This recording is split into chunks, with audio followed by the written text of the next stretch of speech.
अस्सलाम वालेकुम नाजरीन, मैं हूँ ज़ैद सरफराज। पाकिस्तानी जो है ना, बड़ी बेचारी मस्कीन कौम है। इनके पास तफरीह के ज़राए एक तो है नहीं, अगर इन्हें कोई दस्तयाब हैं तो वो बड़े घटिया से और पस दर्जे के हैं। मसलन पहले दुनिया में जो तफरीह वगैरह है वो जिस्मानी और ज़हनी दोनों हुआ करती थी। पाकिस्तान में भी जिस्मानी तफरीह के मौक़े मुयसर होते थे। लौंडे लपाड़े बच्चे बच्चियाँ जो हैं वो गलियों में खेलते थे, ग्राउंड्स में जाते थे। लेकिन जैसे जैसे कारपोरेट कल्चर का गलबा होता जा रहा है, ग्राउंड्स जो हैं वो अब वहाँ पे जाने की फीसेस हैं। तो जिन लोगों के पास तालीम के लिए और मुनासिब रोज़गार नहीं है, तालीम के लिए सहूलियात नहीं हैं, खाने पीने की वो हेल्दी फूड नहीं खा सकते, तो उन्होंने खेलना वेलना क्या है। लिहाजा ग्राउंड्स भी उम्र आ गए बच्चों से, और जिनकी जेब में पैसे हैं उन बच्चों से आबाद हैं, क्योंकि वहाँ पे जो सामान जो चाहिए होता है खेलों का, ज़ाहिर है वो बहुत महंगा हो गया है। क्लब्स हैं तो क्लब्स की मेंबर फीस इतनी ज़्यादा है कि आम आदमी अफोर्ड नहीं कर सकता। दूसरी चीज़ जो होती है ना, वो ज़हनी तफरीह की होती है। तो ज़हनी तफरीह के पहले जो ज़राए होते थे वो आर्ट से रिलेटेड होते थे। आप तस्वीरें देख लेते थे कभी किसी मुसव्विर की, आप कुछ शायरी पढ़ लेते थे, आप कुछ ड्रामा स्टेज पे जाके देख लेते थे। लेकिन जैसे जैसे ये इंफॉर्मेशन टेक्नोलॉजी और इंटरनेट की दुनिया ने जो है वो दुनिया को घेरा है, तो अब ये ज़हनी तफरीह के ज़राए जो हैं वो बहुत ज़्यादा विजुअल हो चुके हैं। लोग ऑडियो का सहारा ले रहे हैं या वीडियोस देख रहे हैं। इसमें ऐसी सूरत हाल में टेलीविज़न है, उसका ड्रामा है, और ये चीज़ें जो हैं वो इंटरटेनमेंट के तौर पे हम देखते हैं। हम जैसे ही मतलब इंटरटेनमेंट की दुनिया में दाखिल होते हैं तो दो तीन चीज़ों से हमारा वास्ता पाकिस्तानियों का पड़ता है। एक तो हम ये रील्स वगैरह देखते हैं जिसमें औरतें अपने जिस्मानी नमूदो नुमाइश के ज़रिए से एक दौड़ लगी हुई है, और आप समझें कि ये तो बिल्कुल ही गैर अखलाकी और दूसरी चीज़ों में शुमार होता है।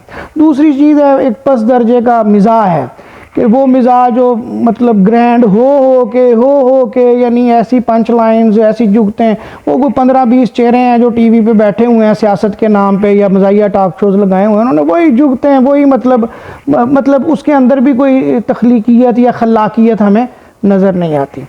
आखिरी चीज़ हमारे पास बचता है हमारा एक ड्रामा। तो उस ड्रामे के अंदर जो है कहानी नाम की कोई चीज़ नहीं।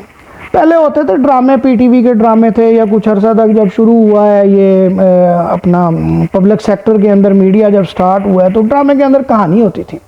ये हमारे एक बाबा जी गुजरे हैं यूनान के रस्तों, जिन्होंने हमें बताया कहानी क्या होती है। जी कहानी में एक प्लाट होता है, क्लाइमैक्स होता है, उसमें कोई कॉज़वेशन होती है, ये वो। पाकिस्तानी ड्रामा आप देख लें, उन्होंने बाबे अरस्तू को ही पार कर दिया।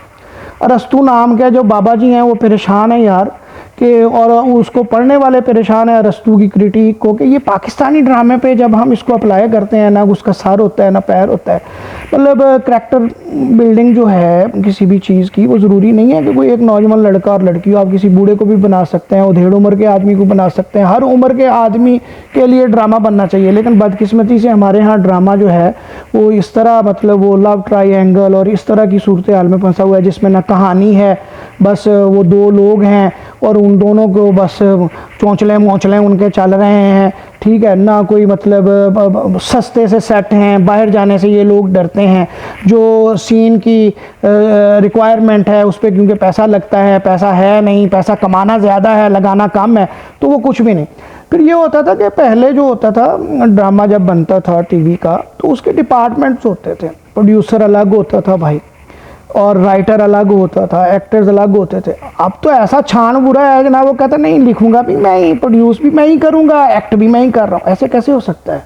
प्रोफेशनल लिखने वालों की एक टीम होती थी, जैसे अमजद इस्लाम अमजद था, उसका ड्रामा समंदर, वारिस, ये फातिमा सरिया बजिया थी, और इसी तरीके से हसीना मोइन थी। ये एक एस्टैब्लिश राइटर्स थे जो इंसानी नफ्सियात को बताते थे क्या है। देखें, कोई चीज़ जब हम देखते हैं तो उसके अंदर तयदारी होनी चाहिए। वो इंसानी नफ्सियात बिल्कुल स्पाट और सीधी नहीं होती, और इंसानी समाज के अंदर जो कहानियाँ होती हैं वो भी सीधी सीधी नहीं चलती। उनके अंदर अप्स एंड डाउन्स आते हैं, उनके अंजाम मुख्तलिफ होते हैं, हमेशा अंजाम अच्छे नहीं होते, हमेशा अंजाम रोने धोने पे भी नहीं होते। तो वो राइटर जानता था इंसानी नफ्सियात को, उसकी तहतारी को, उसकी पेचीदगी को वो बयान करता था, तो मज़ा आता था उसको देखने का। अब कहानी एक सीधी सीधी जनाबे वाला फ्लाइट जा रही है, बस उतर गई, अभी मज़ा ही नहीं आता। मज़ा तो तब है जब फ़्लाइट को रास्ते में कोई तूफ़ान मिले, तो कहानी उस वक्त बनती है। अभी जैसे ये कहानी वापस आई है, काबली पुलाव ड्रामा मैंने पिछले दिनों कुछ उसकी एक साथ देखी, लगा है कहानी वापस आ रही है। लेकिन इसी तरीके से अभी एक आजकल बड़ा ड्रामा मशहूर है इश्क मुर्शद। अब ये लफ्ज़ ही बड़ा अजीब है, अभी इश्क मुर्शद कैसे हो सकता है? मुर्शद एक अलग चीज़ होती है, इश्क अलग चीज़ है। मुर्शद तो वो है जो मार्फत रखता है और हकीकत तक या खुदा तक पहुँचाने का वसीला बनता है। और इश्क वो क़ुव्वत होती है जो सालिक को या उस इंसान को जो ये पैशन देती है, उसके अंदर क़ुव्वत देती है कि वो मुर्शद का हाथ थम के हकीकत तक पहुँच जाए। इतने कुड़ी मुंडियां दे रोले ही नहीं मुकते है, इश्क मुर्शद इन्होंने वो बनाया है ना, उसके अंदर कहानी है। फिर पिछले दौर में जो कहानियाँ होती थी उसके अंदर ये नज़र आता था कि हीरो गरीब है, हीरो मिडिल क्लास से है, हीरो के कुछ मसाइल हैं, हीरो की माँ है उसके कुछ मसाइल हैं, बाप है उसके कुछ। अब हीरो ताम झाम करता जनाब बड़ी गाड़ी से उतरता है। इसका क्या मतलब है? इसका मतलब है हम क्या देखना चाहते हैं? हमारे अंदर कुछ ख्वाहिशात हैं जो मटीरियलिस्टिक हैं, बस वो उसकी आईनादारी वो दिखाते हैं। लंबी चौड़ी गाड़ियाँ, अच्छे मकान, लॉन वगैरह, कपड़े शपड़े और शोशा जनाबे वाला, इस तरह के ताम झाम उसके अंदर है, उसी को हम ड्रामा समझ बैठे हैं। ऐसा नहीं है। अभी ये जो इश्क मुर्शद ड्रामा है उसके अंदर भी क्या है, एक अमीर आदमी है जनाबे वाला है, वो एक मिडिल क्लास लड़की के इश्क में गिरफ्तार हो गया है, बस वो अब वो एक ड्रामा। वो तहदारी नहीं है, पेचीदगी नहीं है इंसानी नफ्सियात की। मोहब्बत कोई सादा जज्बा नहीं होता। अगर आप कोई मोहब्बत का ही चीज़ दिखाना चाहते हैं तो उसके अंदर भी पेचीदगियाँ और नफ्सियाती अवामल होते हैं या जज्बात की कुछ तहदारी होती है जो हमारा प्रोड्यूसर दिखा नहीं पा रहा। वो इसलिए दिखा नहीं पा रहा कि राइटर नहीं है, और राइटर को क्योंकि क्या कहते हैं एस्टेब्लिश राइटर से ये लिखवाते नहीं हैं, जिसके नतीजे में कहानियाँ नहीं बनती। तो कहानी बनाने के लिए पहले राइटर के पास जाना पड़ेगा, फिर भाई प्रोड्यूसर के पास जाना पड़ेगा, और फिर ये जो साथ साथ ड्रामे कर रहे होते हैं यही लोग, वो एक करैक्टर जो है उसमें ढलते हैं, शाम को दूसरी जगह शूट करते हैं उसमें डल जाते हैं, और तीसरी दफ़ा इधर आते हैं तो वो पहला जो है जिसमें वो ढले होते हैं वो उनके जहन से निकल जाता है, जिसकी वजह से पाँचवीं छठी किस्त के अंदर हमें ये नज़र आता है कि नहीं यार ये वो वाला आदमी तो नज़र नहीं आ रहा जो पहली किस्त में हमें एक टेम्पो नज़र आया था। तो ये सारे अवामल मिलके जो है वो हमारी इंटरटेनमेंट को एक सतही और सपाट दर्जे पे ले गए हैं। तो जो चीज़ जितनी ज़्यादा शोहरत इख्तियार कर जाती है उसके ज़रिए अंदर ज़रूर कोई ना कोई ऐसी चीज़ें होती हैं जो लोग देखना चाहते हैं।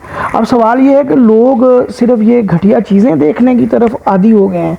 क्या इनकी कोई तरबियत या ज़हनी तरबियत या कोई ज़ौक़ के लिए कोई ड्रामा बनाया जा सकता है जो कि एक पाकिस्तानी ड्रामे की रवायत थी? तो बस इसी पे कुछ कहना था मैंने। दो चार ये मेरी गुजारिशात थी कि तफरीह के ज़राए को आप कुछ बेहतर सूरत हाल की तरफ जब तक नहीं लेके जाएंगे तो एक ख़ास तरह का स्पाटपन और यकसानियत, और यूँ लगता है कि जैसे एक कोई फ़ोटोकॉपी मशीन पड़ी हुई है, बस उसके नीचे से निकल के हमारे एंटरटेनमेंट के ज़राए आ रहे हैं।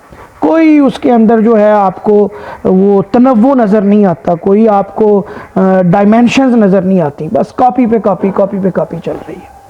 तो बहुत शुक्रिया आपकी समाअतों का। मेरे चैनल को सब्सक्राइब कीजिए, शेयर कीजिए, कमेंट कीजिए। Thank you.